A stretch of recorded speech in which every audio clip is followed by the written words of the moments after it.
వాడు అంటున్నాడు నిన్న వచ్చి ఇవే మాట్లాడినాం మేము ఊర్లోకి పోయినాం మా కార్మికుల దగ్గర కానీ ప్రజల దగ్గర ఈ విషయాలే ప్రస్తావన చేస్తే ఏమన్నాడు నిన్న అంటుండు వీళ్ళంతా అసత్య ప్రచారాలు చేస్తున్నారు వీళ్ళను కూసబెట్టాలి వీళ్ళను దెబ్బలు కొట్టాలని నువ్వు 11 నెలల నుంచి నువ్వు కనుక బోర్డు పెట్టకపోతే నిన్ను కొట్టాలా మమ్ము కొట్టాలా మా సింగరేణి కార్మికులు నువ్వు ఒక్కసారి నీ గన్మేలు లేకుండా నీ సెక్యూరిటీ లేకుండా నువ్వు వాపసు పోతే నేను రాజకీయాల నుంచి విప్పుకుంటా అసలు రాజకీయాల గురించి మాట్లాడే ఎంత ఆగ్రహంతో ఉన్నారు కాబట్టి మీరందరూ కూడా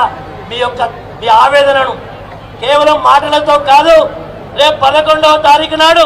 ఓట్ల రూపంలో చెప్పాల్సిన అవసరం ఉంది ప్రతి వార్డులో ఈరోజు మన అభ్యర్థులు పోటీ చేస్తా ఉన్నారు ఈసారి సింగరేణి కార్మికులకు 5గురికి నేను ఈరోజు మన పార్టీ తరఫున టికెట్ ఇవ్వడం జరిగింది ఒక సింగరేణి మాజీ కార్మికుడికి టికెట్ ఇవ్వడం జరిగింది 6గురికి మనం సింగరేణి కార్మికుల కుటుంబాలకే ఇచ్చినాం గెలిపించుకునే బాధ్యత సింగరేణి కార్మికులదని ఈ సందర్భంగా గుర్తు చేస్తున్న అక్కలారా